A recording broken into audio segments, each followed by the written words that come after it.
चलिए, good morning everyone. सो आज हमें डिस्कस कर रहे हैं चैप्टर नंबर 8।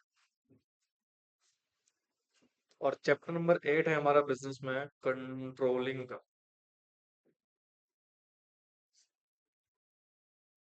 तो कंट्रोलिंग बेसिकली होती क्या है, इसमें एक ही यूनिट डिस्कस करना हमें कंट्रोलिंग, उसका कॉन्सेप्ट और उसका प्रोसेस। ठीक है। तो जो हमारे पास टॉपिक नंबर 1 रहेगा, सबसे पहले हम मीनिंग अंडरस्टैंड करेंगे कंट्रोलिंग का कि कंट्रोलिंग बेसिकली होता क्या। Controlling concept and process. तो ये बेसिकली हमें डिस्कस करना है कंट्रोलिंग को लेके, कंट्रोलिंग का कॉन्सेप्ट क्या होता है और कंट्रोलिंग का प्रोसेस क्या होता है। ठीक है। तो first of all will discuss meaning of controlling.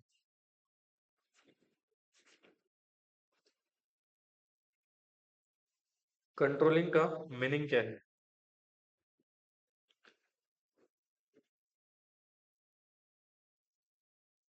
देखो, कंट्रोलिंग का बेसिक मतलब क्या होता है, अगर मैं कॉन्सेप्चुअली इसको अंडरस्टैंड करूं, तो जैसे we are doing a business. हम एक बिजनेस कर रहे हैं और इस बिजनेस का डेफिनेटली कोई ना कोई ऑब्जेक्टिव होगा। बिना ऑब्जेक्टिव के कोई भी बिजनेस नहीं होता है। और अगर मैं कंट्रोलिंग के कॉन्टेक्स्ट से बोलूं तो इसको हम बोलते हैं डिजायर्ड रिजल्ट्स। क्या बोलते हैं? डिजायर्ड रिजल्ट मतलब अल्टीमेटली हम जो बिजनेस कर रहे हैं वो इसलिए कर रहे हैं ताकि हमें ये रिजल्ट अचीव हो जाए। राइट। तो भैया इस रिजल्ट को अचीव करने के लिए हमें यहाँ पर कंडक्ट करनी पड़ती हैं मैनी एक्टिविटीज। हमें यहाँ पे बहुत सारी एक्टिविटीज को कंडक्ट करना पड़ता है, मैनी एक्टिविटीज को। है दैट इज कॉल्ड परफॉर्मेंस। क्या बोलते हैं उसको हम? परफॉर्मेंस। ठीक है।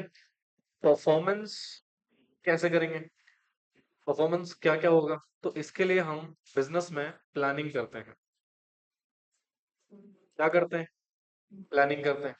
तो सर प्लानिंग में क्या होता है ना, हम पहले से ही डिसाइड कर देते हैं जो परफॉर्मेंस होने वाला है ये किस तरीके से परफॉर्म होगा। तो इसलिए हम पहले से कुछ स्टैंडर्ड्स बना लेते हैं। क्या बना लेते हैं कि इन स्टैंडर्ड के बेसिस पे परफॉर्मेंस होगा, देन विल गेट ऑब्जेक्टिव्स। ठीक है।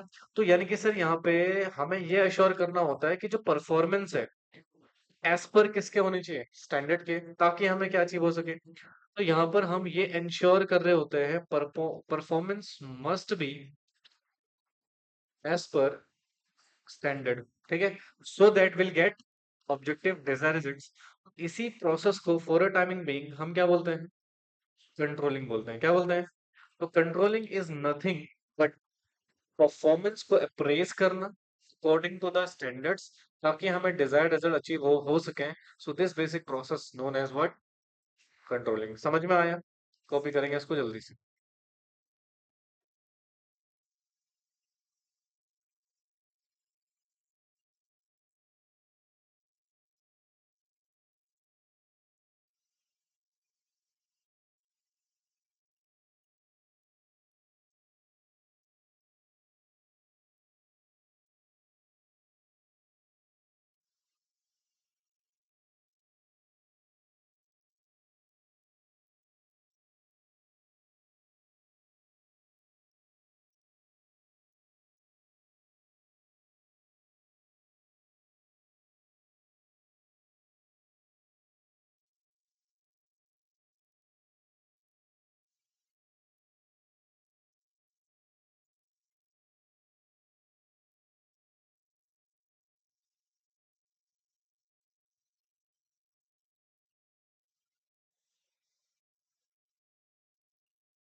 लिखा।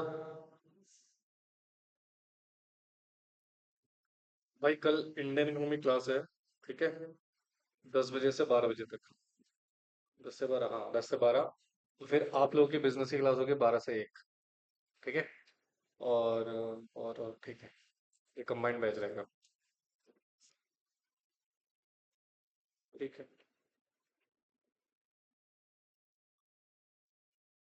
मैसेज कर देता हूँ नालायकों को।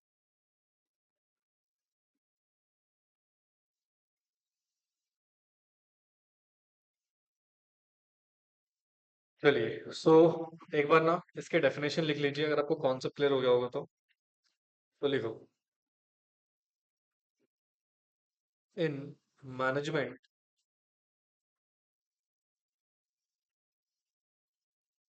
Control means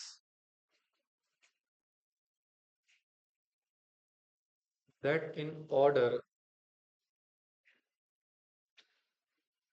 to achieve the desired objective efficiently, economically and successfully,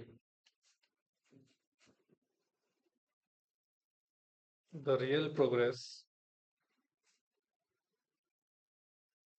of the work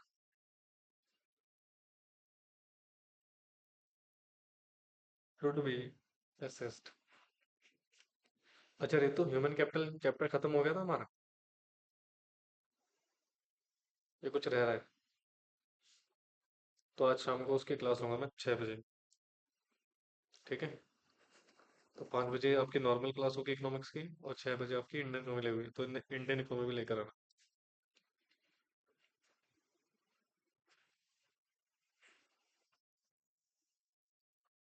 ताकि कल हम न्यू चैप्टर शुरू कर सकें।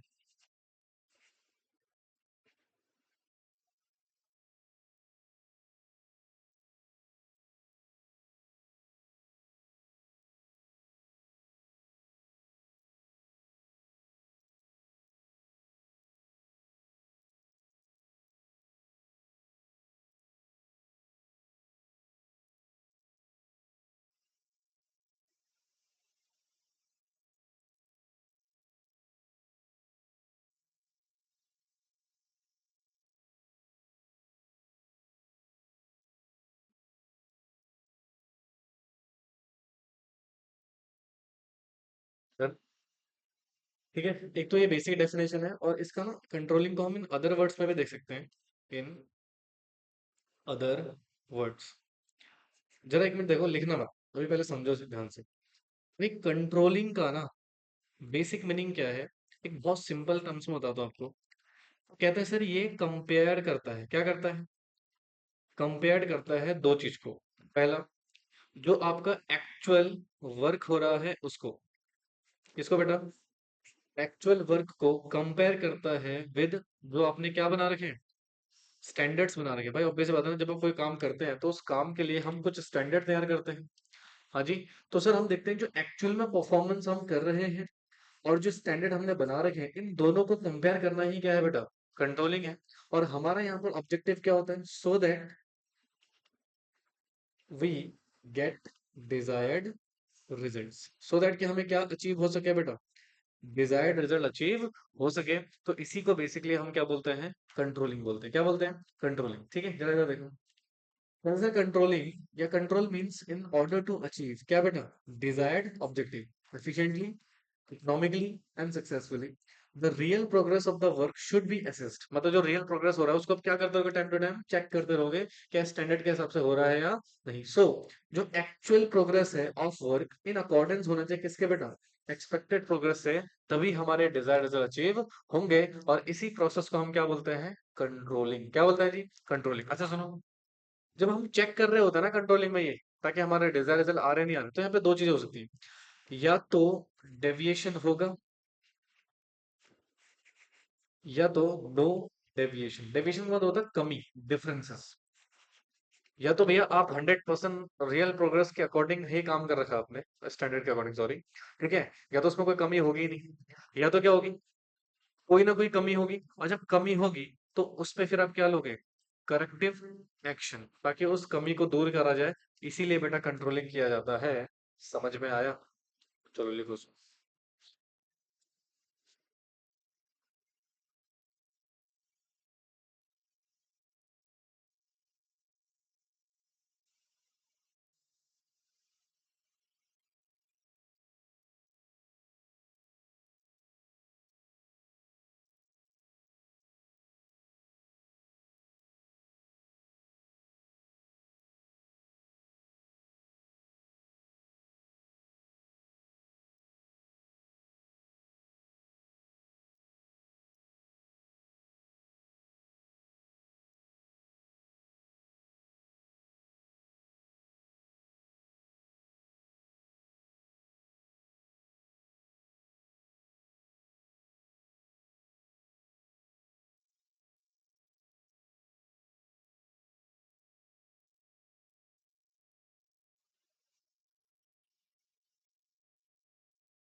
लिखा?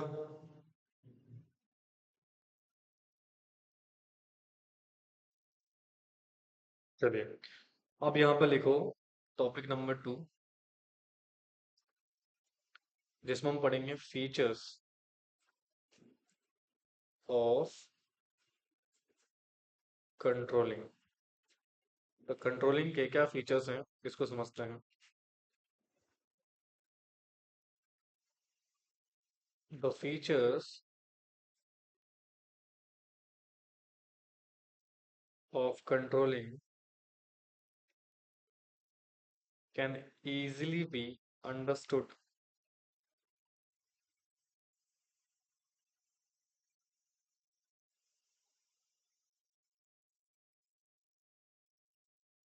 from the following facts.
तो ये 5 पॉइंट्स है बेटा, जो हमें बेसिकली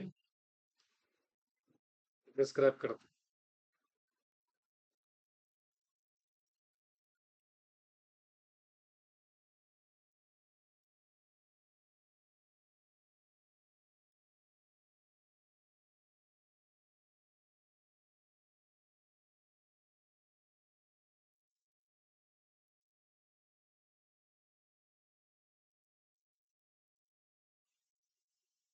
लिखा?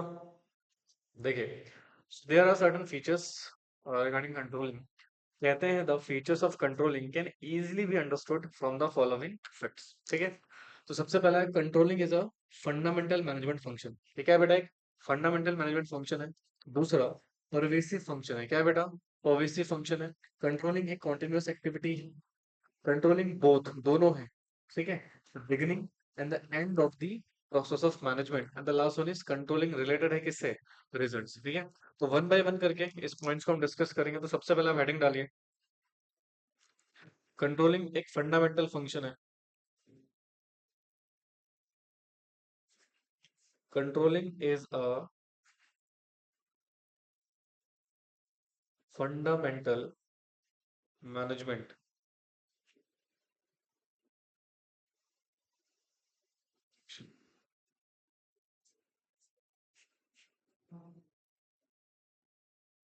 ठीक है, तो इसका जरा कॉन्सेप्ट समझिएगा।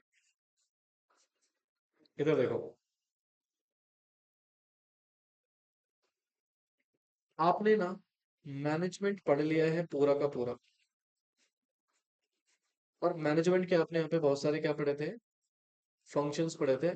कंट्रोलिंग से पहले वाले कितने फंक्शन पढ़े थे आपने? आपने पढ़ा था प्लानिंग, आपने पढ़ा था ऑर्गेनाइजिंग,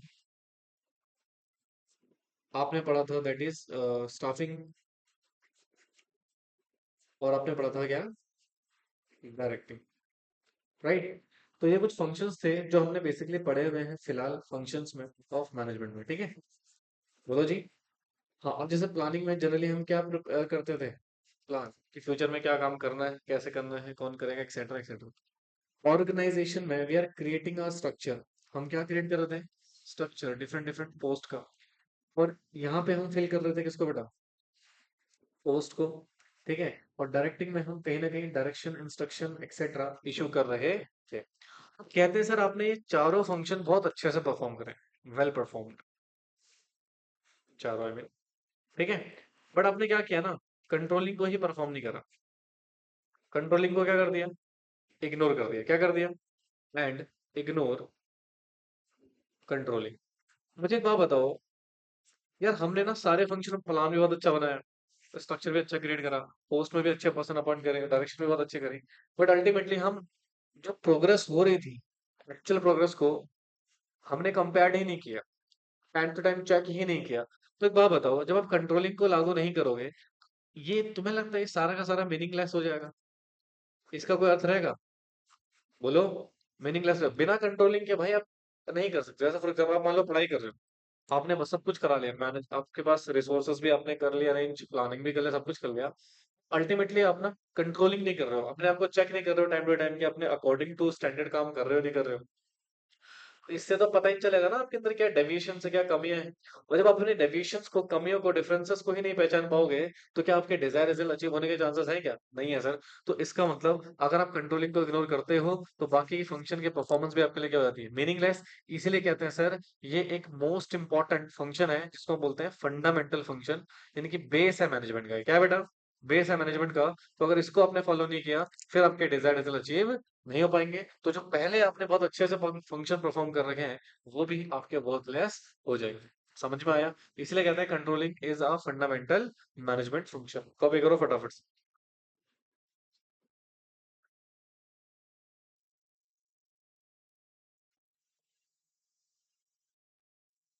10:30। कितने बजे निकलना है?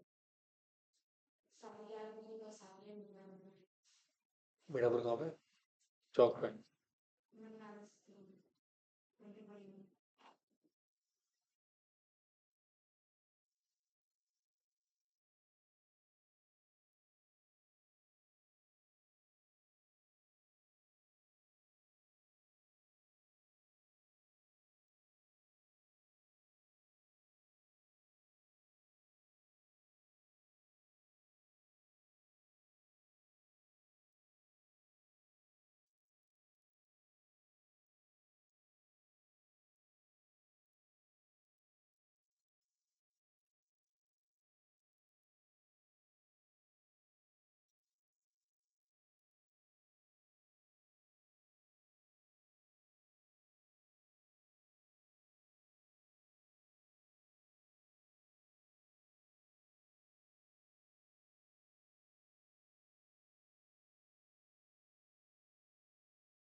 देखो भाई, कहते हैं सर यहाँ पे बहुत सारे फंक्शन है मैनेजमेंट के, जैसे कि प्लानिंग है, ऑर्गेनाइजिंग है, स्टाफिंग है, डायरेक्टिंग है एंड कंट्रोलिंग है। कहते हैं out of these function controlling एक मोस्ट इंपॉर्टेंट फंक्शन है।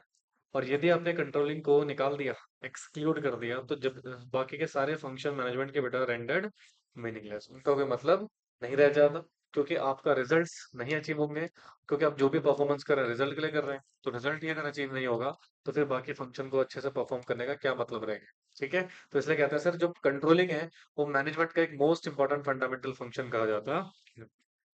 क्लियर हुआ? हेलो? नींद में हो? नींद में? कितने बजे उठे थे? नालायक।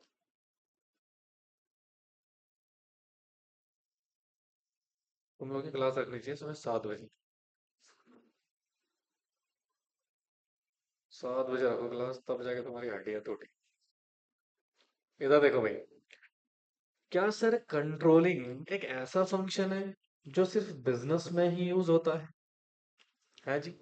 तो इधर देखो, सर कंट्रोलिंग एक ऐसा फंक्शन है, ठीक है, जो कि अप्लाइड होता है, एक से अप्लाइड या applicable whatever you said in all spheres. ठीक है, ये सभी स्पेयर्स में एप्लीकेबल होता है। ठीक है, अभी ऑल स्पेयर्स का मतलब क्या है? ऑल स्पेयर्स का मतलब होता है, चाहे आप क्या कर रहे हैं बेटा, बिजनेस ऑर्गेनाइजेशन है आपका, चाहे आपका नॉन बिजनेस ऑर्गेनाइजेशन है, उससे कोई फर्क नहीं पड़ता। ठीक है, आपका कंट्रोलिंग की नीड जो है वो बिजनेस में भी बढ़ेगी और नॉन बिजनेस एक्टिविटीज में भी बढ़ेगी। अब भाई बिजनेस हम किस लिए करते हैं? फॉर मेकिंग प्रॉफिट्स, है ना? तो जनरली हमारा बिजनेस का मेन टारगेट होता है मैक्सिमम प्रॉफिट को अर्न करना। आप नॉन बिजनेस का मतलब क्या हुआ? आप बेसिकली क्या कर रहे हैं? सोशल वेलफेयर के लिए काम कर रहे हैं, या फिर आप नॉर्मल अपना खुद का भी कोई एक्टिविटी एग्जीक्यूट कर रहे हैं बेटा, तो वहां पर भी ये जो कंट्रोलिंग का फंक्शन है एप्लीकेबल होता है। इसीलिए जो कॉन्सेप्ट, जो फंक्शन हर जगह एप्लीकेबल हो, सभी जगह एप्लीकेबल हो, उसको बोलते हैं हम क्या? Pervasive function. क्या बोलते हैं जी? ठीक है, सो देयरफॉर इसको कहा जाता है क्या? Pervasive function. किसको? कौन से फंक्शन को? कंट्रोलिंग को। इसको बच्चे, कंट्रोलिंग। तो ये सिर्फ बिजनेस में ही एप्लीकेबल नहीं होता है, ये नॉन बिजनेसेस में भी एप्लीकेबल होता है, इसीलिए हम इसको ऑल परवेसिव के नाम से जानते हैं। समझे? देखो,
देखो बच्चों, कहते हैं सर कंट्रोलिंग एक परवेसिव फंक्शन है। क्या बेटा? एक परवेसिव फंक्शन है मैनेजमेंट का, as it is performed in all organisation. ये सभी ऑर्गेनाइजेशन में परफॉर्म होता है, चाहे वो बिजनेस हो चाहे वो इवन दो सभी मैनेजरियल लेवल पे भी एप्लीकेबल होता है। भाई कितने मैनेजरियल लेवल पढ़े थे आपने?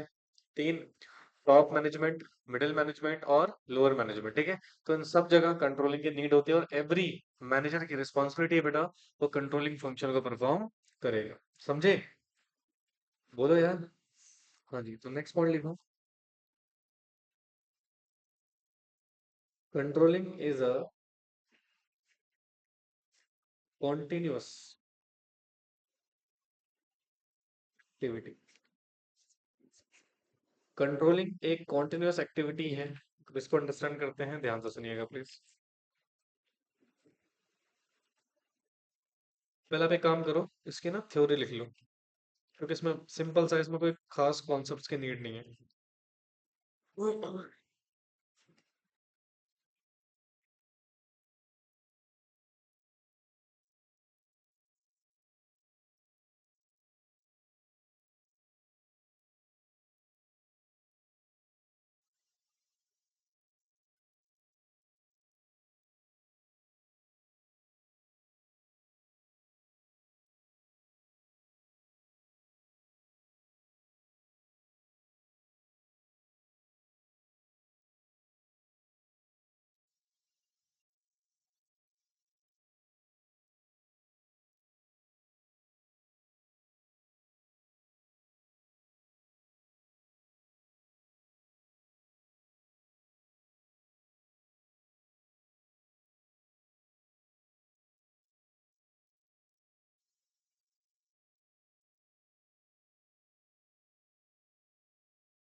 तो सही आवाज कर रहे हैं, देख रहे हो? यहीं पे कर रहा ना, लाइक क्या नहीं है। देखो जी, कंट्रोलिंग एक कॉन्टिन्यूअस प्रोसेस है। मुझे एक बात बताओ, आप बिजनेस एक ही बार परफॉर्म करते हो या कॉन्टिन्यूअसली करते हो? बिजनेस में जितने भी फंक्शन करते हो वो एक ही बार परफॉर्म करते हो, बार बार करते हो? तो जब फंक्शंस को बार बार कॉन्टिन्यूअस बेसिस पर परफॉर्म कर रहे हो तो उसको कंट्रोल करने की तो जरूरत पड़ेगी आपको बार बार। ऐसा तो नहीं है ना एक बार आपने कंट्रोल कर लिया, now you are relax now, ठीक है, या फिर एक लॉन्ग टर्म के बाद आ रहे हो दोबारा चेक करने के लिए, नो। तो सिर्फ कंट्रोलिंग परफॉर्मेंस के साथ कंटिन्यू चलेगी। जैसे जैसे परफॉर्म करोगे वैसे वैसे उसको एसेस किया जाएगा कि भैया एज पर स्टैंडर्ड हो रहा है या नहीं हो रहा है। सो दैट्स व्हाई बेटा इस प्रोसेस को हम क्या बोलते हैं? Continuous process. समझ में आया? तो देखो, control does not means any activity which perform only for once. मतलब ये एक ऐसी एक्टिविटी नहीं है जिसको एक बार या फिर रिपीटेड आफ्टर लॉन्ग इंटरवल के बाद रिपीट करो, no, but it need to be all time. इसकी हमें हमेशा जरूरत पड़ती है कंट्रोल करने की। Under controlling the progress has to be assessed continuously. Progress को आप क्या करोगे बेटा? कॉन्टिन्यूअसली ही अचीव करोगे, समझे? का सो this is the basic concept कि कंट्रोलिंग एक कॉन्टिन्यूअस प्रोसेस है, एंड होपफुली आपको समझ में आया होगा। ठीक है, बोलो भैया। चलो पॉइंट नंबर 4 लिखो। Controlling is both the beginning and the end of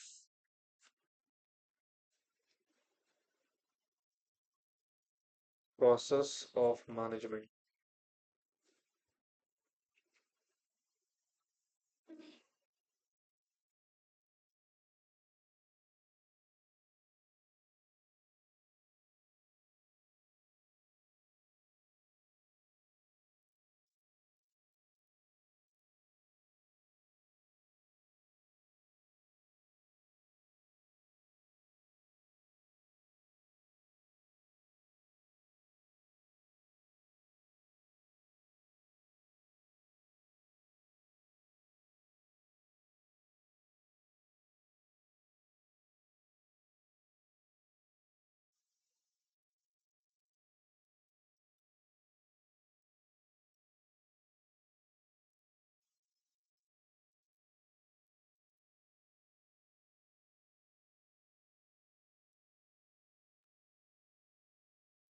देखो भाई, कह रहा सर कंट्रोलिंग जो है वो बोथ बिगिनिंग भी है और अंत भी है, किसका बेटा?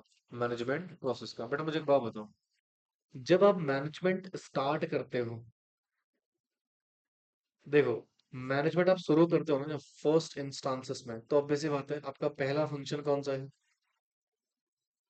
प्लानिंग। और आपका लास्ट फंक्शन कौन सा है? कंट्रोलिंग। भाई लास्ट में तो कंट्रोलिंग आता है आप, जब आप सारे स्टैंडर्ड्स वगैरह बना लेते हो, परफॉर्मेंस करते हो, तो कंट्रोलिंग को तो आना ही है। तो लास्ट में तो है ही, मतलब एंड तो मैनेजमेंट का ये है ही। तो ये सर बिगिनिंग कैसे होगा? बिगिनिंग में तो प्लानिंग आ रही है, मैनेजमेंट की बिगिनिंग कैसे हुई? बेटा मुझे बात बताओ, eight the time framing plan, plan बनाते वक्त, डोंट यू थिंक आप पास्ट परफॉर्मेंस को भी चेक करोगे कि जो पुराना मैनेजर था उसने कैसे काम किया? तो उसको भी एसेस करना पड़ेगा यहाँ पे, ताकि वो गलती हम फ्यूचर में रिपीट ना करें। At the time making planning you are also conducting the performance of past activity. So इसका मतलब ये हुआ कि आप कर क्या रहे हो? कंट्रोलिंग फंक्शन का यूज कर रहे हो ना। हाँ, तो इसलिए कहते हैं सर मैनेजमेंट का शुरुआत भी है क्या? कंट्रोलिंग। और अंत भी है क्या? कंट्रोलिंग। इसी को बोलते हैं sir controlling is beginning as well as end of the management function. समझ में आया?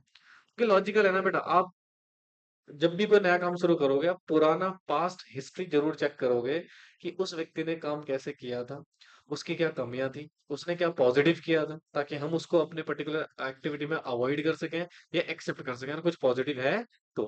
इसलिए कहते हैं sir the need of control is felt both starting में भी और अंत में भी फ्रॉम द मैनेजमेंट प्रोसेस। समझ में आया टॉपिक?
क्या?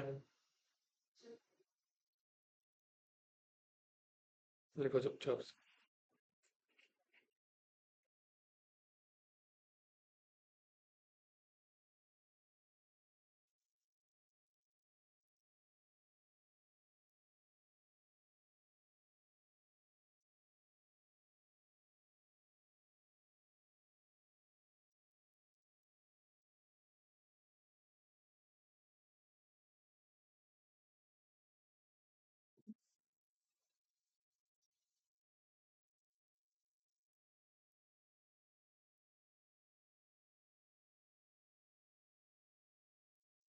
लिखा जी।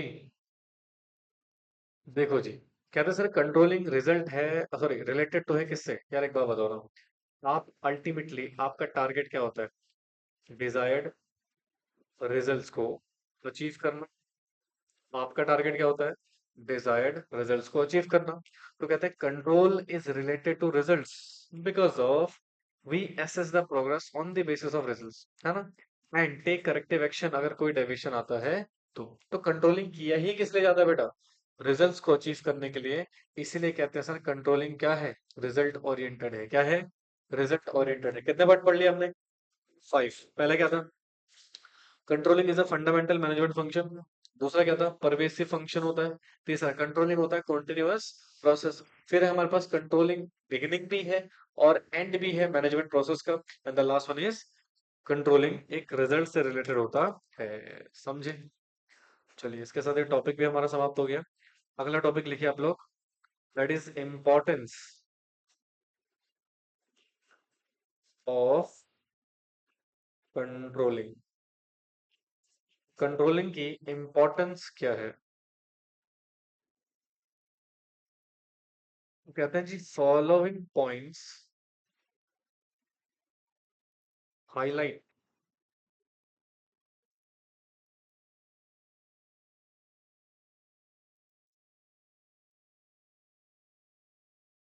highlight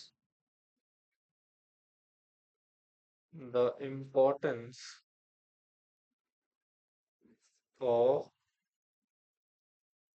controlling functions।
मैं कितने बजे निकलना है?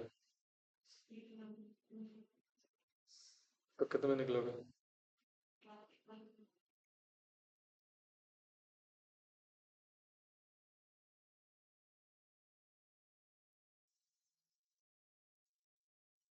ये लिख लिया?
देखो जी, तो सर जब मैं इंपॉर्टेंस की बात करता हूँ कंट्रोलिंग की, तो how many points are there?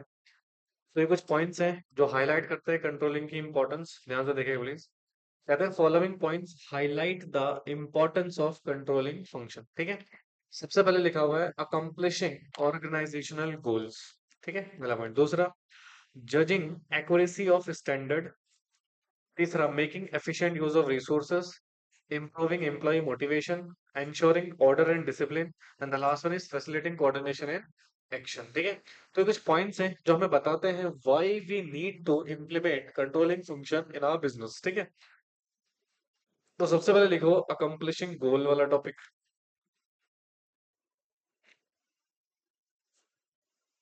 इसकी आप थ्योरी लिखिएगा, कॉन्सेप्ट ऑलमोस्ट सिमिलर ही है। तो पहले आप थ्योरी लिखेंगे फिर इसको हम समझेंगे।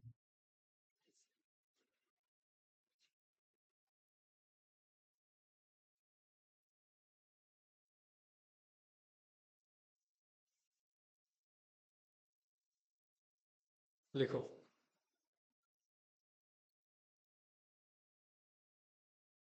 The controlling process is implemented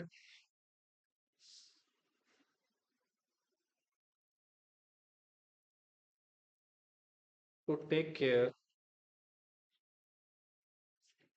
of the plants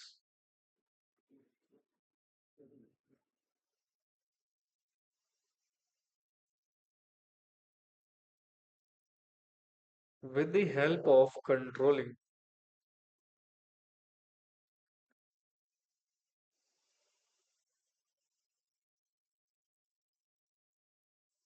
deviations are immediately detected and corrective action is taken.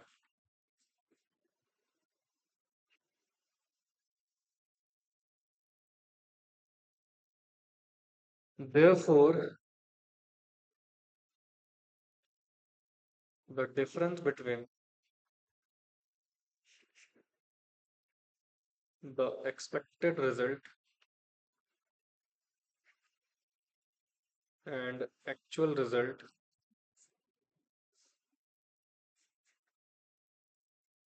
is reduced to the minimum. देखो बच्चों, अब सुनना।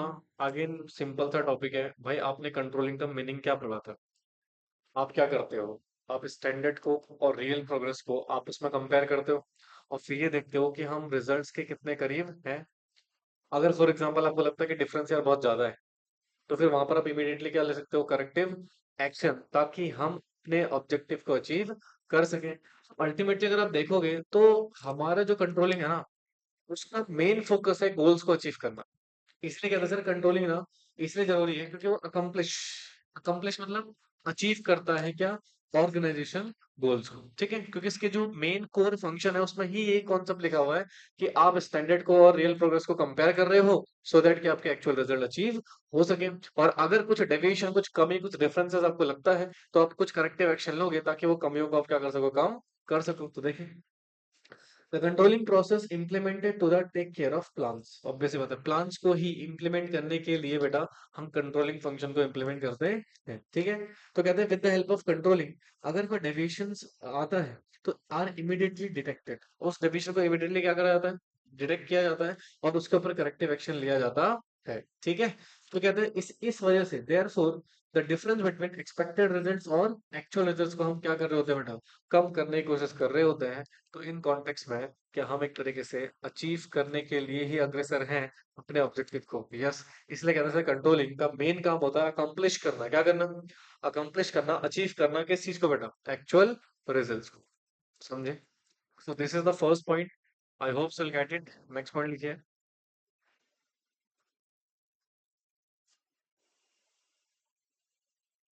Judging accuracy of standards. बेटा जब आप प्लान करते हो ना, तो उस समय आपने ना कुछ स्टैंडर्ड्स प्रिपेयर करे होते हैं। क्या प्रिपेयर करे होते हैं? कुछ स्टैंडर्ड। मतलब स्टैंडर्ड का मतलब क्या होता है? मतलब प्री डिटरमाइंड सिचुएशंस, पहले से डिटरमाइन करा गया कि काम ऐसे होगा। जैसे फॉर एग्जांपल आपने कहा सर हमें ना अच्छे मार्क्स लेके आने हैं, अच्छा कॉलेज चाहिए। ठीक है, तो मैंने कहा ठीक है जी, उसके लिए आपको ना एक स्टैंडर्ड फॉलो करना पड़ेगा कि डेली कितना पढ़ना है, आपका टाइम मैनेजमेंट किस तरीके से होगा। ठीक है, आप परफॉर्मेंस करोगे, कैसे करोगे ये कौन बताएगा? स्टैंडर्ड बताएगा। कौन बताएगा? भैया अगर सोचो स्टैंडर्ड ही गलत हुआ तो अगर हमने जो स्टैंडर्ड बनाए हैं वही गलत हुए तो क्या हमारा रिजल्ट अचीव हो पाएगा? नहीं। तो इसलिए बेटा कंट्रोलिंग का एक और काम है, वो ये चेक करता है क्या हमारे स्टैंडर्ड एक्यूरेट है भी। अगर नहीं है तो फिर हम उसको सही करेंगे। Are you getting my point? तो क्योंकि स्टैंडर्ड देखो ना, ऑब्वियस सी बात है, अगर स्टैंडर्ड ही खराब हो गए तो क्या पूरा का पूरा रिजल्ट ही हमारा बेकार हो जाएगा। हाँ, तो इसलिए स्टैंडर्ड को चेक करना भी मैनेजमेंट के जो कंट्रोलिंग फंक्शन है इसका एक इंपॉर्टेंट रोल होता है। ठीक है, लिखो। while performing the function of management।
लिखा भाई?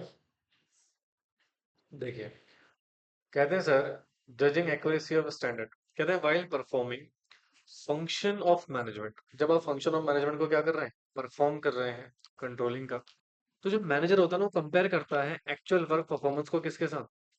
वो यहाँ पे ना ये कोशिश कर रहा होता है कि जो हमने स्टैंडर्ड बना रखे हैं, ठीक है, क्या वो ज्यादा तो नहीं है, क्या वो कम तो नहीं है किससे, जर्नल स्टैंडर्ड से। भाई अगर ज्यादा हुआ तो भी प्रॉब्लम है, कम हुआ तो भी प्रॉब्लम है। बिल्कुल बैलेंस होना चाहिए। क्या होना चाहिए? बैलेंस होना चाहिए, ना तो ज्यादा हो ना तो कम हो। तो उस पर्टिकुलर सिचुएशन में आपको इनको फिर रीडिफाइन करना पड़ेगा। अब सर ये ज्यादा और कम का क्या लॉजिक है, देखो क्या होता है। जैसे ना गुड्स की बिना अलग अलग वेराइटीज होती हैं, क्वालिटी होती है कि नहीं होती है? बोलो। और मानो ना मानो बेटा, ये क्वालिटी एरिया वाइज चेंज हो जाती है। क्या होती है बेटा एरिया वाइज? जैसे कहीं पर मान लो रिच सोसाइटी रहती है और एक पुअर सोसाइटी रहती है। हाँ, तो आप जो गुड्स यहाँ प्रोवाइड करोगे इस एरिया में, तो उसकी क्वालिटी स्टैंडर्ड क्या रखोगे थोड़े से? क्योंकि आपको पता है हम क्वालिटी स्टैंडर्ड हाई रखेंगे, रीजन बीइंग की जो रिच सोसाइटी है वो हमें क्या पे कर सकती है, हाई प्राइस पे कर सकती है ना। और जो पुअर सेक्शन में थोड़ा सा क्वालिटी क्या कर दोगे बेटा, लो कर दोगे। क्या कर दोगे? क्योंकि यहाँ पर आपको हाई प्राइस रखना है, लो प्राइस रखना है।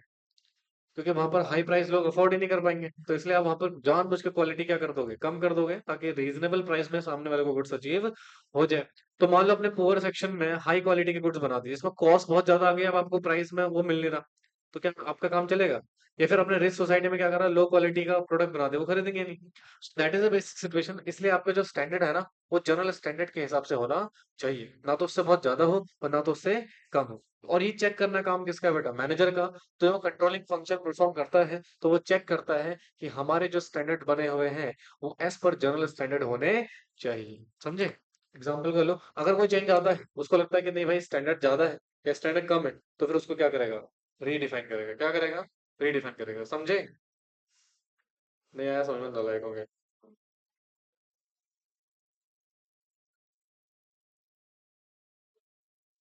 11। हम्म।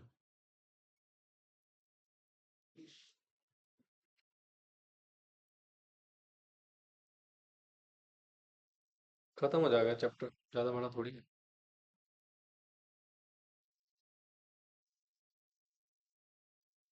मुझे कल इनका फाइनेंस शुरू करना है, टैनी हाउ।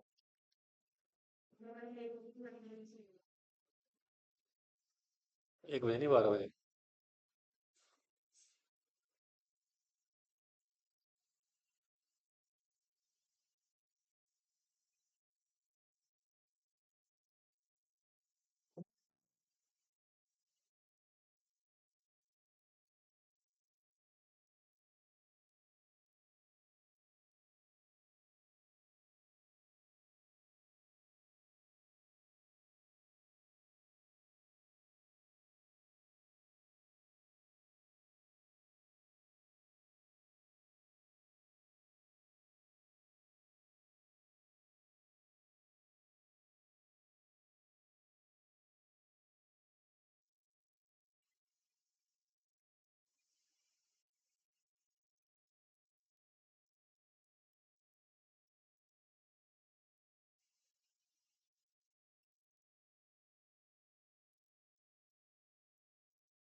देखो, बिजनेस के फेलियर का एक और नुकसान होता है।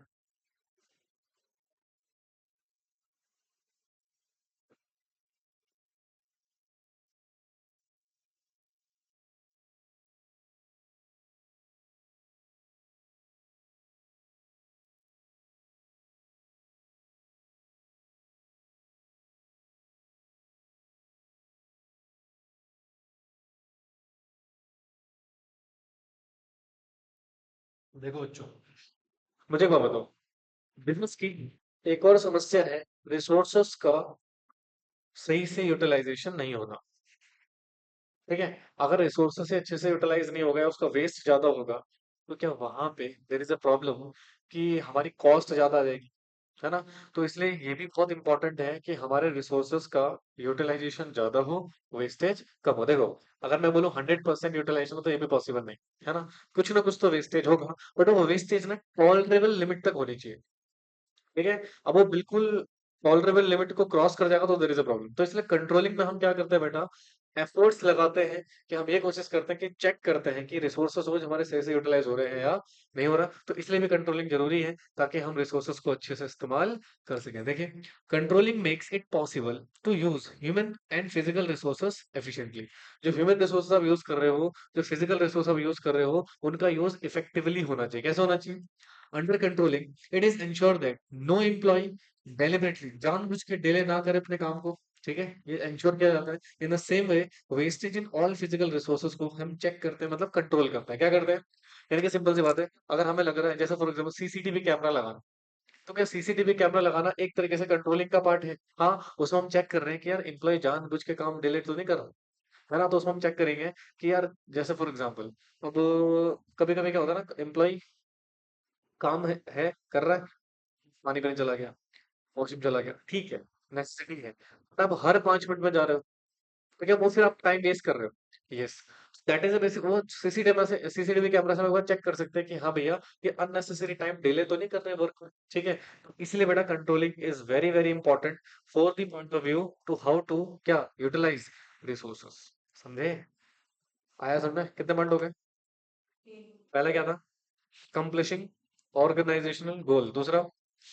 जजिंग एक्यूरेसी ऑफ स्टैंडर्ड्स, और तीसरा क्या पढ़ा हमने? जी, making efficient use of resources. चलिए नेक्स्ट लिखिए। Improving employ motivation. तो अच्छा, ये कंट्रोल करके आप एम्प्लॉय के मोटिवेशन को कैसे बढ़ाओगे भाई? क्या किसी भी एम्प्लॉय को पसंद है आप उसे कंट्रोल करो? ह्यूमन बीइंग का नेचर है ना, कोई भी ह्यूमन नहीं चाहता उस पर कंट्रोल रखो। कंट्रोल रखोगे तो बोलेगा भाई साहब कितना टॉक्सिक पर्सन है, right? That means everyone wants to free life, किसी को कंट्रोल नहीं चाहिए। और आप यहाँ बोल रहे हो सर इम्प्रूव होता है एम्प्लॉय का मोटिवेशन कंट्रोलिंग से, कैसे? वो विल अंडरस्टैंड। आप पहले ना थ्योरी लिखिए फटाफट से।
देखा बच्चों,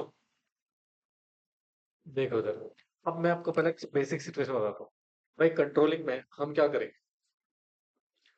एम्प्लॉयज को चेक करेंगे कि टाइम वेस्ट ना करें, अच्छे से काम करें। अब मजबूरी में सही क्या आप 100% डेडिकेशन के साथ काम करोगे? हाँ कि ना? और जब एक व्यक्ति अपने डेडिकेशन के साथ काम करता है तो उसका रिजल्ट क्या होता है? सेटिस्फैक्टरी होता है। और जब आपने बहुत अच्छे से काम किया और आपका रिजल्ट क्या है बेटा, सेटिस्फैक्टरी आया, तो क्या कहीं ना कहीं आपको बिजनेस में एक तरीके से प्रोत्साहन मिलेगा, है ना? और जब आपने अच्छा से काम किया, रिपोर्ट किया, तो उसका इंसेंटिव भी आपको कुछ मिलेगा। जो आपको इंसेंटिव मिला, जो आपकी आइडेंटिटी बनी, तो क्या उससे आपको मोटिवेशन मिलेगा नहीं मिलेगा? तो इसलिए कहते हैं सर कंट्रोलिंग इनडायरेक्टली ही सही, बट एम्प्लॉय को क्या कर रहा है, मोटिवेट कर रहा है काम को लेके, क्योंकि आप जितने अच्छे से काम करोगे उतना आपकी आइडेंटिटी स्टैब्लिश होगी बिजनेस में। और बिजनेस उस चीज को आपको क्या प्रोवाइड करेगा, रिवॉर्ड, इंसेंटिव्स, और वो चीजें आपको फिर क्या करेंगे, काम करने के लिए और ज्यादा मोटिवेट करेंगे। तो इसलिए कहते हैं सर कंट्रोलिंग इनडायरेक्टली ही सही, बट क्या करता है, कंट्रोल कर सॉरी इम्प्रूव करता है किसको, मोटिवेशन ऑफ एम्प्लॉय। देखिए, वो द मीडियम ऑफ कंट्रोलिंग, यानी कि मीडियम कंट्रोलिंग के मीडियम के माध्यम से कहते हैं एन एफर्ट्स, ठीक है, is made motivate the employ. ठीक है, कैसे? The implementation of controlling make all employ to work with complete dedication. तो जैसे हम कंट्रोलिंग फंक्शन को इम्प्लीमेंट करते हैं, तो इसका मतलब ये होता है कि सभी एम्प्लॉय को अब डेडिकेशन से काम करना पड़ेगा भैया, because they know their work performance will be evaluated. उनको पता है कि इनके वर्क परफॉर्मेंस को क्या करा जाएगा, बाद में चेक किया जाएगा, इवेलुएट किया जाएगा।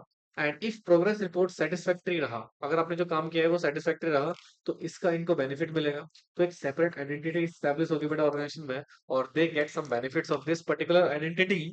इसलिए कहते हैं सर जो कंट्रोलिंग है वो हमारे एम्प्लॉय को इनडायरेक्टली ही क्या कर रहा है, मोटिवेट कर रहा है। ठीक है, तुम जाओ, लेट जाओ, समझे? हाँ पूछो।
ऑर्डर और डिसिप्लिन का मतलब क्या था, याद है? प्रिंसिपल पढ़ा था हमने, प्रिंसिपल। ऑर्डर का मतलब क्या था?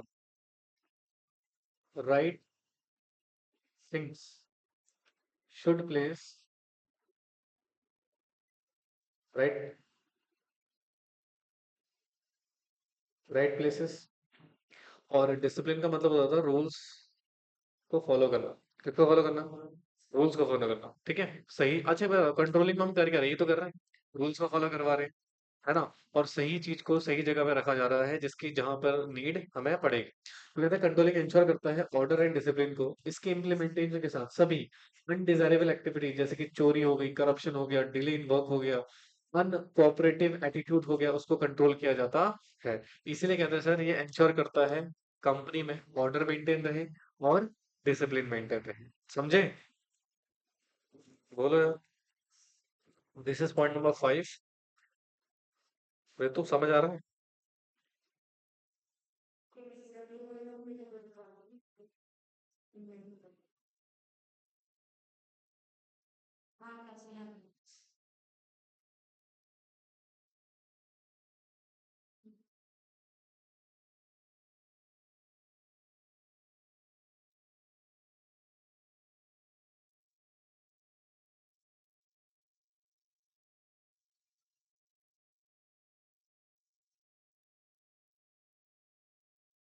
Facilitating coordination in action.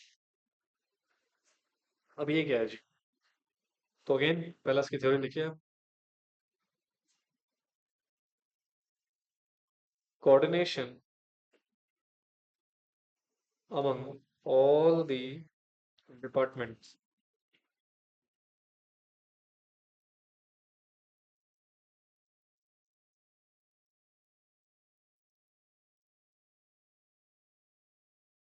of the organization is necessary in order to achieve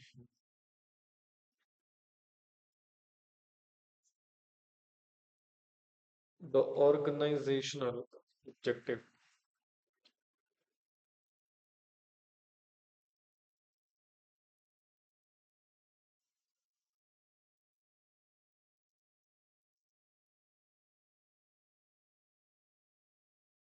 All the department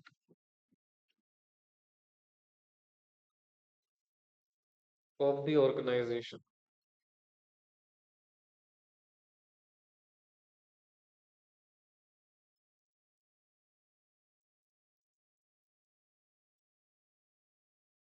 are independent.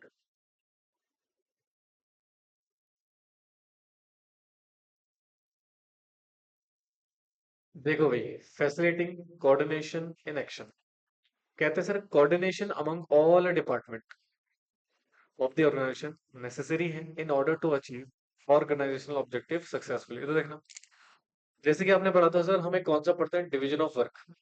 Division of work में हम क्या करते हैं, कई फंक्शंस को मल्टीपल पार्ट्स में डिवाइड कर देते हैं और उसके अलग अलग डिपार्टमेंट्स बन जाते हैं।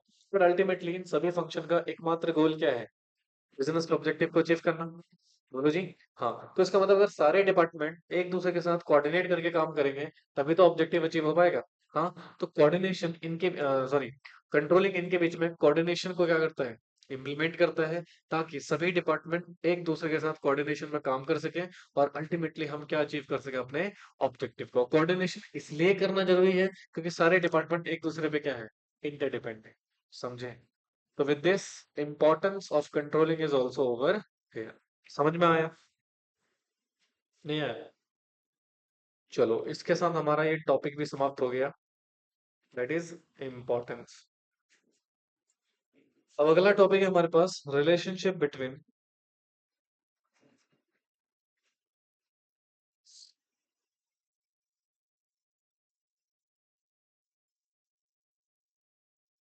Planning and controlling.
तुमने वो नोट्स बनाए जो मैंने कहा था,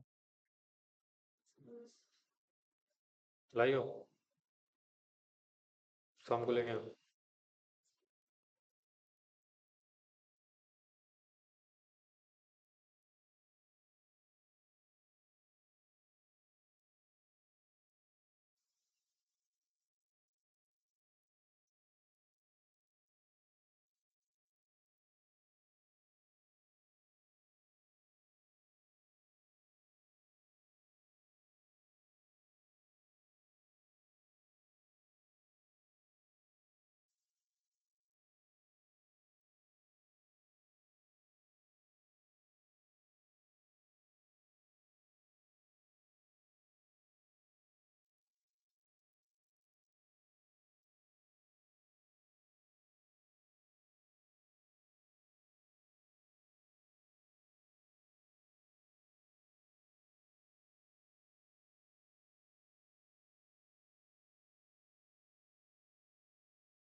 लिखा।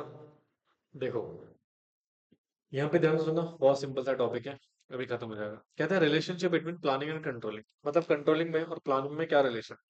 तो कहते हैं सर, इस रिलेशन को हम दो पार्ट्स में डिवाइड कर देते हैं, कंट्रोलिंग और प्लानिंग। ध्यान सुनो, इसमें से क्वेश्चन भी आता है। सबसे पहला कहता है प्लानिंग और कंट्रोलिंग एक दूसरे पे आत्मनिर्भर है, इंटरडिपेंडेंस है। ठीक है, मतलब planning depend on controlling and as well as controlling depend on planning. कैसे, विल अंडरस्टैंड। दूसरा, और प्लानिंग और कंट्रोलिंग में कुछ डिफरेंसेस भी है। क्या है बेटा, कुछ डिफरेंसेस भी है। ठीक है, तो सबसे पहले हम इनकी इंटरडिपेंडेंस को समझ लेते हैं। देखो, एक बार बताओ, कहते हैं planning is meaningless without controlling. अगर आपने बेटा प्लानिंग बना लिया, क्या बना लिया, प्लानिंग बना ली, है ना, और कंट्रोलिंग नहीं किया, मुझे एक बात बताओ, आपने जो प्लानिंग बनाया है क्या वो बिल्कुल वर्थलेस है? क्योंकि आपने जब कंट्रोलिंग ही नहीं किया तो आप एक्चुअल रिजल्ट को तो अचीव ही नहीं कर पाओगे ना। तो इसलिए अगर प्लानिंग कर रहे हो तो उसके साथ आपको किसको इम्प्लीमेंट करना पड़ेगा, कंट्रोलिंग, तभी उसका एक बेसिक रिजल्ट आपको अचीव होगा, अदरवाइज अचीव नहीं होगा। दूसरा, कंट्रोलिंग ब्लाइंड है विदाउट प्लानिंग। सोचो, आपने प्लानिंग ही नहीं किया तो कंट्रोल किसका करोगे? भाई, हम जब प्लानिंग करते हैं तो स्टैंडर्ड बनाते हैं ना, काम कैसे करना है बताते हैं ना, तो वही चीज नहीं है तो आप कंट्रोलिंग किस चीज का करोगे? तो इसलिए कहते हैं सर, प्लानिंग मीनिंगलेस है किसके बिना, कंट्रोलिंग के बिना। और कंट्रोलिंग क्या है, ब्लाइंड है किसके बिना, प्लानिंग के बिना। तो both are necessity for each other. ठीक है, अब इनमें डिफरेंसेस क्या है बेटा। प्लानिंग फ्यूचर कास्ट करता है, हाँ जी, तो ये फ्यूचर ओरिएंटेड होता है। क्या होता है, फ्यूचर ओरिएंटेड, कि हम भविष्य की ओर फ्यूचर फोरकास्टिंग करते हैं, तो इसलिए कहते हैं प्लानिंग लुकिंग अहेड, आगे देखने वाला प्रोसेस है। जबकि कंट्रोलिंग क्या है बेटा, लुकिंग बैक। कंट्रोलिंग में क्या कर रहे होते हैं हम लोग, पास्ट परफॉर्मेंस को तो अप्रेजल कर रहे होते हैं, हाँ जी। तो जब हम पास्ट परफॉर्मेंस को अप्रेज करते हैं तो इसका मतलब हम पास्ट को देख रहे हैं। किसको देख रहे हैं, पास्ट को, इसलिए इसको बोलते हैं लुकिंग बैक। और कंट्रोलिंग क्या होता है, फ्यूचर की बात करता है, तो इसलिए हम इसको क्या बोलते हैं, looking ahead. Are you getting my point? और नेक्स्ट है, प्लानिंग पहला फंक्शन है मैनेजमेंट का, और कंट्रोलिंग क्या है, लास्ट फंक्शन है मैनेजमेंट का। तो बेसिक्स है, बट अब जरा इस पॉइंट में थोड़ा और एनालाइज करते हैं, ध्यान से देखो इस वाले को। सम टाइम ना इसका रिवर्स भी हो जाता है। सम टाइम होता है प्लानिंग जो है ना, वो बन जाती है लुकिंग बैक। क्या बन जाती है, मतलब ये एक्सेप्शन है, ठीक है। और सम टाइम ऐसा होता है कंट्रोलिंग फॉरवर्ड लुकिंग हो जाता है, मतलब लुकिंग अहेड। तो सर ये क्या सिचुएशन है, दोनों ही सिचुएशन में आप राइट। पहले हमने प्लानिंग को क्या बोला, लुकिंग अहेड, मतलब फ्यूचरिस्टिक्स है। ठीक है, अब हम क्या बोले, लुकिंग बैक। कैसे, देखो, eight the time making plan, जब आप प्लान बना रहे थे, तो क्या प्लान बनाते वक्त आप किस किस को एनालाइज करते हो? क्या यहाँ पे पास्ट परफॉर्मेंस भी एनालाइज करते हो आप लोग? तभी तो प्लान बनते हैं, है ना। तो इसका मतलब इस समय प्लानिंग क्या कर रहा है बेटा, पास्ट परफॉर्मेंस के बेसिस पे प्लान बना रहा है, मतलब, और पास्ट मतलब लुकिंग बैक। ठीक है। अच्छा, कंट्रोलिंग समटाइम क्या होता है, फॉरवर्ड लुकिंग होता है, क्योंकि ये होता है हमारे क्या, रिजल्ट ओरिएंटेड। क्या होता है, मतलब ये जो भी काम कर रहा होता है किसके लिए कर रहा होता है, फ्यूचर रिजल्ट्स के लिए। किसके लिए, इसलिए हम इन दोनों को, कंट्रोलिंग को फॉरवर्ड लुकिंग भी बोलते हैं, बैकवर्ड लुकिंग भी बोलते हैं। प्लानिंग को हम फॉरवर्ड लुकिंग भी बोलते हैं और बैकवर्ड लुकिंग भी बोलते हैं। समझ में आया, इसको लिख, कॉपी करो इसको। तो इसके साथ ये टॉपिक भी हमारा समाप्त हो गया।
लिखा जी।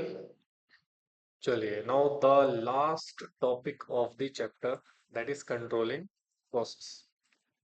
तो सबसे पहले आप लिख लीजिए, प्रोसेस ऑफ कंट्रोलिंग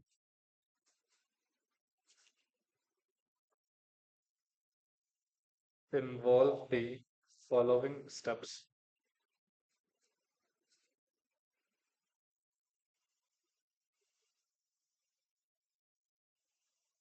तो यहाँ पे कुछ स्टेप्स हैं हमारे पास जो इसमें हम फॉलो करेंगे। तो सबसे पहले लिखिए, step number 1, setting performance standard. Second लिखेंगे हम,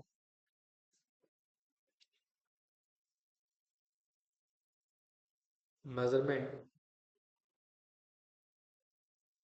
of actual performance. Third we are having comparison of actual performance with standards. Step number 4,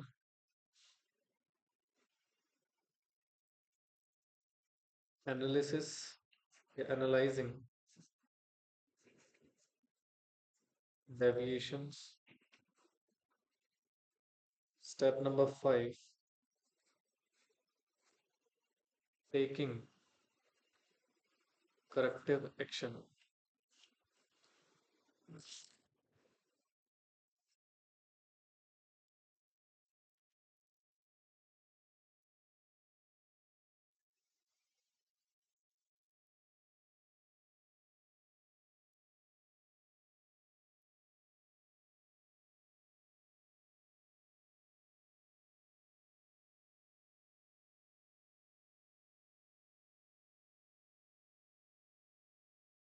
लिखा जी।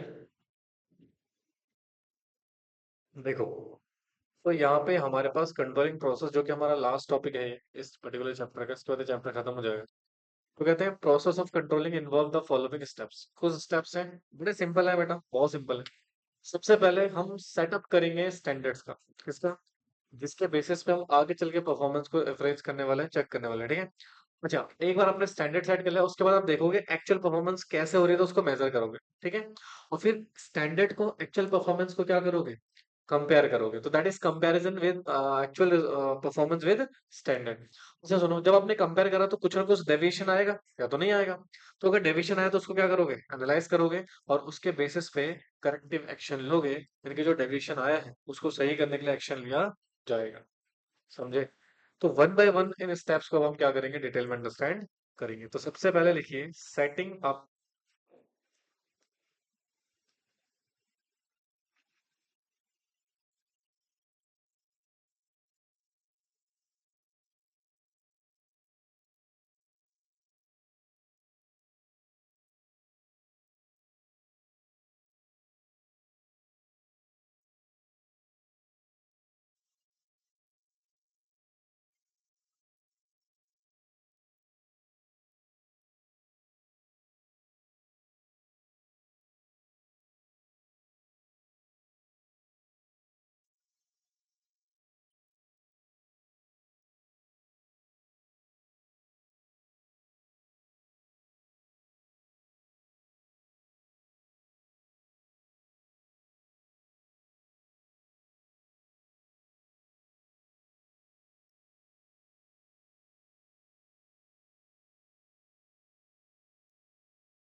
लिखा।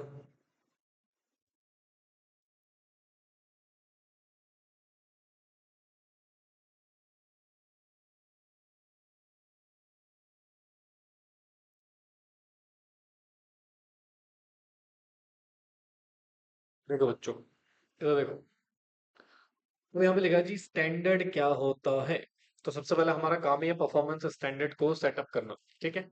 तो कहते हैं इट रेफर्स टू सेटिंग, मतलब आप सेटअप कर रहे हो किसको, उन क्राइटेरिया जिनके बेसिस पे एक्चुअल परफॉर्मेंस को आप क्या करेंगे, मेजर करेंगे। क्या करेंगे, मेजर करेंगे। जैसे फॉर एग्जांपल, एक एग्जांपल देता हूँ आपको। आपने कहा यार एक दिन में ना हमें 100 यूनिट्स प्रोड्यूस करने, you will set a standard कि एक दिन में आपको कितने यूनिट प्रोड्यूस करने हैं, 100 यूनिट्स। ठीक है। अब जब एक्चुअल परफॉर्मेंस होगा तो उसको किससे मैच करोगे, जो आपने टारगेट सेट किया था। तो दैट इज सेटिंग अप क्या, स्टैंडर्ड्स। आप क्या कर रहे हो यहाँ पे, स्टैंडर्ड्स को सेट कर, बोलो जी।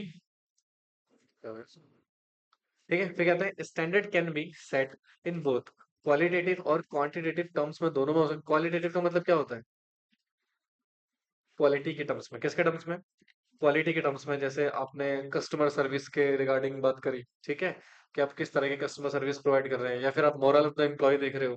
ठीक है।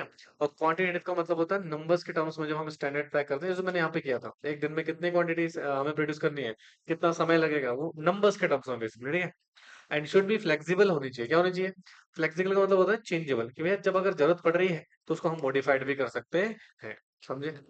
दो तरह के हमने यहाँ पे स्टैंडर्ड बेसिकली डिस्कस करने हैं। पहला क्या है, क्वालिटी क्वांटिटेटिव, दूसरा क्या है, क्वालिटेटिव। तो कहते हैं they are the standard which are shown with the help of figures, मतलब नंबर के टर्म्स में यहाँ पर हम स्टैंडर्ड बनाते हैं। और दूसरा, ये नंबर के टर्म्स में नहीं होते हैं, ये क्वालिटी के टर्म्स में होते हैं। तो यहाँ पर एग्जांपल देख सकते हो, जैसे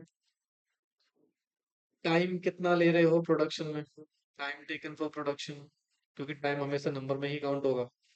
दूसरा आप लिख सकते हो यहाँ पे, दैट इज क्वांटिटी, कितनी क्वांटिटी प्रोड्यूस करोगे और एक दिन में, एक्सेट्रा। ठीक है। साइज क्या होगा प्रोडक्ट का, उसका वैल्यू क्या रहेगा, एक्सेट्रा। ये सारे स्टैंडर्ड बन सकते हैं हमारे इसमें। और यहाँ पे आप देख सकते हो moral of employ, customer satisfaction. ठीक है। तो ये कुछ स्टैंडर्ड्स आप बना सकते हैं जिनके बेसिस पे आप अपनी परफॉर्मेंस को अप्रेजल करोगे।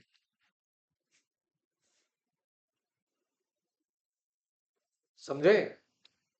तो यहाँ पर आपने क्या बना लिया, स्टैंडर्ड बना लिया। क्या बना लिया, स्टैंडर्ड बना लिया। अब हम यहाँ पे क्या करेंगे, जो एक्चुअल में परफॉर्मेंस हो रही है उसको अप्रेस करेंगे स्टेप नंबर 2 में।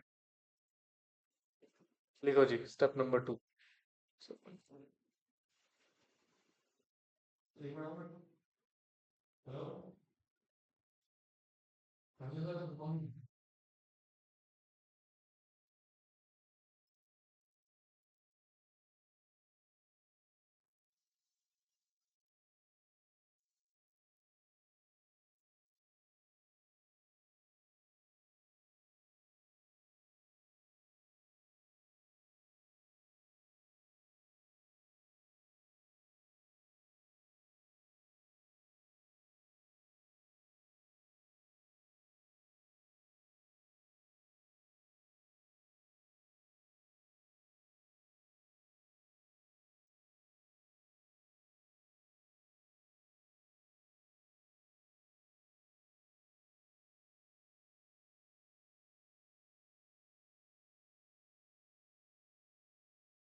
तुम्हारे सारे दोस्त कहाँ चले गए?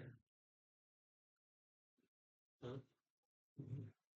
किस किसका पेपर है? अंशे का कौन सा आ ही रही है? अकाउंट्स में आ रही हो?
देखा? अब देखो, एक्चुअल परफॉर्मेंस को हम यहाँ पर अप्रेस करेंगे, तो कहते हैं actual performance should be measured in an objective and reliable manner. मतलब आप जब किसी परफॉर्मेंस को चेक कर रहे हो, मेजर कर रहे हो, तो आपको उसके साथ क्या होना चाहिए? ऑब्जेक्टिव होना चाहिए, और साथ में रिलायबल मैनर में करोगे। And in this same unit in which standards are set, obvious सी बात है, उसी यूनिट में आप इसको चेक करोगे जिस यूनिट में आपने स्टैंडर्ड को क्या करा है, बना रखा है। कहते हैं measurement normally done after task completed. But देखो, अगर मुझे किसी टास्क को मेजर करना है तो कब करूंगा? जब वो टास्क कंप्लीट हो जाएगा। But some time whenever, अगर पॉसिबल है, तो ड्यूरिंग द परफॉर्मेंस उसको क्या कर लो, चेक कर लो। तो इनके कह रहे हैं भैया, स्टैंडर्ड सॉरी परफॉर्मेंस जो हम कर रहे हैं उसको कब मेजर किया जाता है? नॉर्मली कब किया जाता है? जब टास्क कंप्लीट हो जाए, ठीक है। But some time during the task हमें लग रहा है कि यहाँ सस्पिशियस है कुछ, ठीक है, कुछ गड़बड़ चल रही है, तो हम ड्यूरिंग द परफॉर्मेंस भी टास्क को क्या कर सकते हैं, कंट्रोल कर सकते हैं, चेक कर सकते हैं। So that is the basic situation कि यहाँ पर जो एक्चुअल परफॉर्मेंस हो रही है उसको हम क्या कर रहे हैं बेटा, चेक कर रहे हैं। क्या कर रहे हैं? चेक कर रहे हैं कि वो हमारे स्टैंडर्ड के हिसाब से हो रहा है या नहीं हो रहा है। सुनो, हमारे पास दो चीजें कंप्लीट हो गई। पहला, हमने स्टैंडर्ड बना लिया। दूसरा, हमने एक्चुअल परफॉर्मेंस को मेजर कर लिया। अब इन दोनों को क्या करेंगे, कंपेयर करेंगे, सो दैट विल गेट अगर कोई डेविएशन है या नहीं। ठीक है, कोई डाउट? लिखो फिर।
देखो जी, अब हम कंपेयर कर रहे हैं किसको, एक्चुअल परफॉर्मेंस को किसके साथ, स्टैंडर्ड के साथ। बड़ा सिंपल है, यहाँ पर आपने कंपेयर किया और आपकी कोशिश क्या रहती है, स्टैंडर्ड्स डेविएशन को फाइंड करने की। किसको फाइंड करने की, अब भैया हमारे डेविएशन ना दो तरह के हो सकते हैं। एक क्या हो सकता है, नेगेटिव डेविएशन, दूसरा क्या हो सकता है, पॉजिटिव। अब जरा सुनो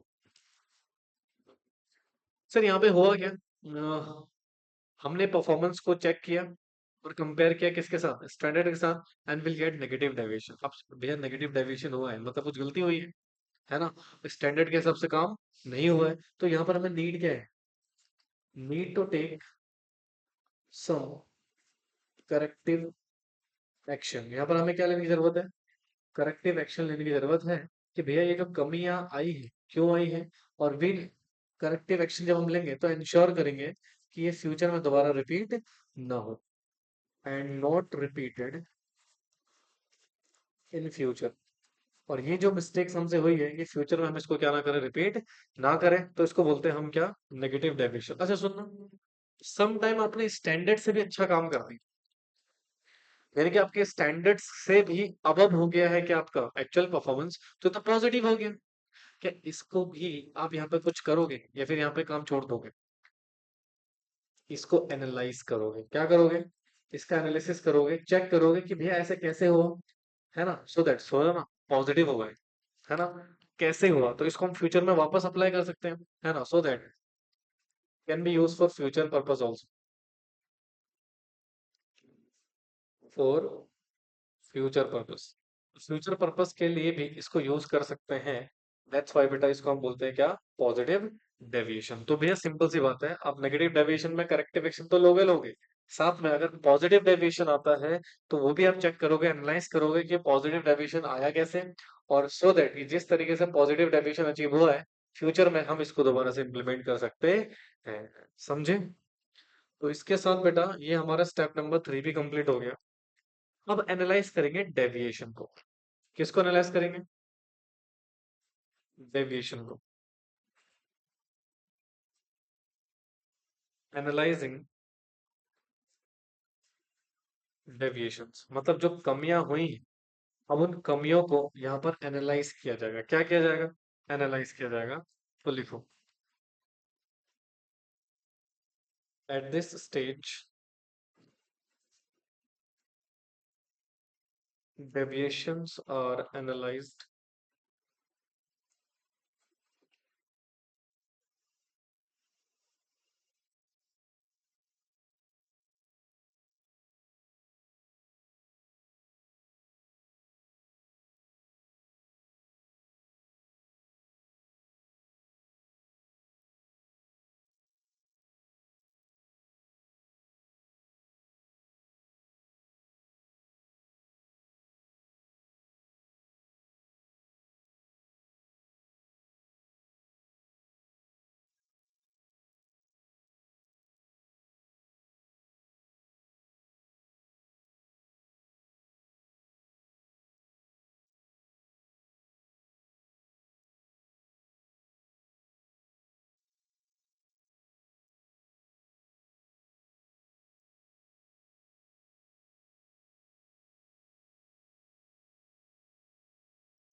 revising that standard attained।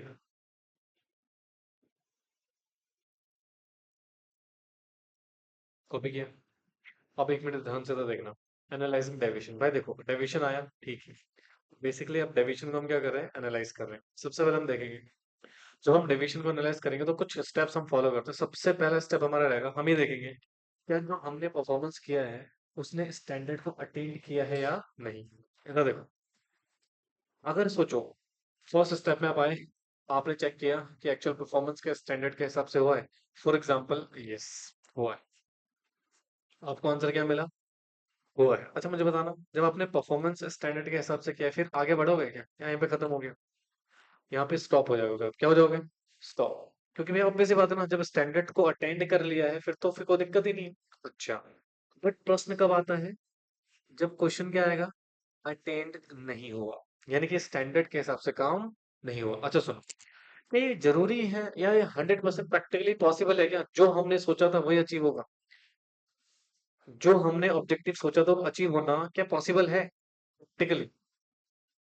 No, practically not possible. तो यहाँ पर आप देखोगे कि जो कमियां हुई है ना, फिर आप जाओगे स्टेप नंबर 2 में। किसमें जाओगे? और अब यहाँ क्या देखोगे? ठीक है, डेविएशन हुआ है, क्या वो डेविएशन एक्सेप्टेड है? एक्सेप्टेड मतलब क्या टॉलरेबल लिमिट में है? क्या हम इस लिमिट को बर्दाश्त कर सकते हैं? क्या इतना लॉस हम झेल सकते हैं या इतना वेस्ट हम झेल सकते हैं? आपने कहा जी यस। अच्छा सुनो, जब आप इतनी टॉलरेट लिमिट तक है, यानी कि बर्दाश्त करने योग्य है, तो क्या अगेन फिर यहाँ पे प्रोसेस बंद हो जाएगा? आगे बढ़ने की जरूरत नहीं पड़ेगी। फिर आप लोगों ने निजी बाउंड्रेड लिमिट से भी बाहर हो चुका है। जैसे फॉर एग्जांपल, आपने सोचा था 100% रिसोर्सेज का यूटिलाइज करना, 90% यूटिलाइज हुआ, तो क्या टॉलरेबल लिमिट है? हाँ। 50% यूटिलाइज हुआ, है क्या टॉलरेबल? नो। तो टॉलरेबल लिमिट नहीं है। अब आप फिर जाओगे कहाँ पे? स्टेप नंबर 3 में, जहां पर देखोगे स्टैंडर्ड एक्सेप्टेबल है, कहीं स्टैंडर्ड में तो कमी नहीं है। ठीक है, और अगर सुनो, स्टैंडर्ड अगर आपके एक्सेप्टेबल है, यस, फॉर एग्जांपल, तो क्या यहाँ पर फिर डेविएशन में करेक्टिव एक्शन लोगे? है जी, यहाँ पे डेविएशन में क्या लिया जाएगा?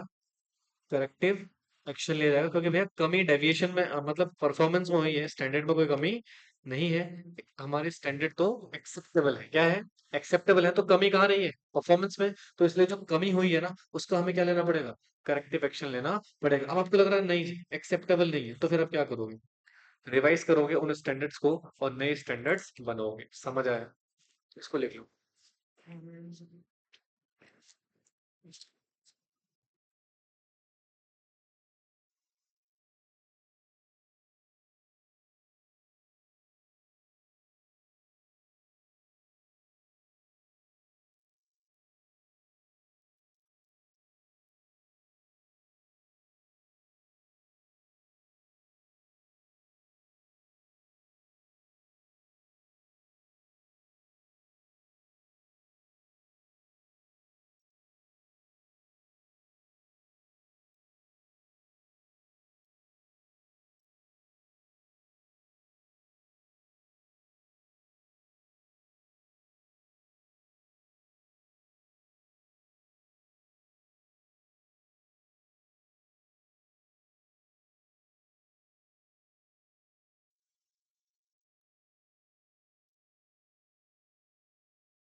हो गया? जल्दी हो गया।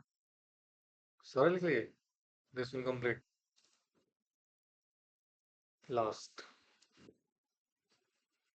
स्टेप नंबर कौन सा है? 5, taking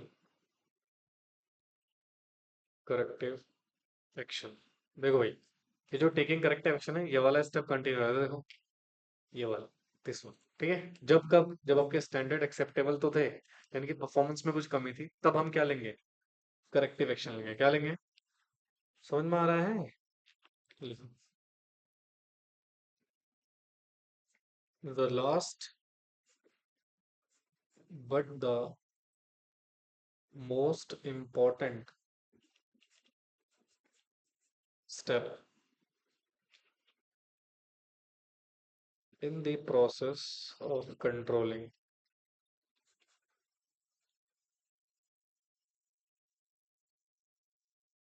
is taking corrective action.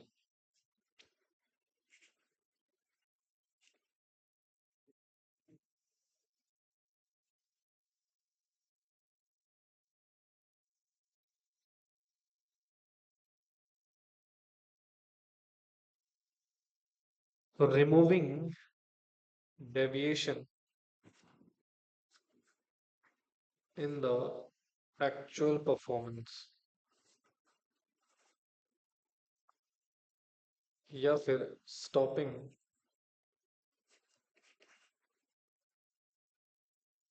Repetition of any such problem in future।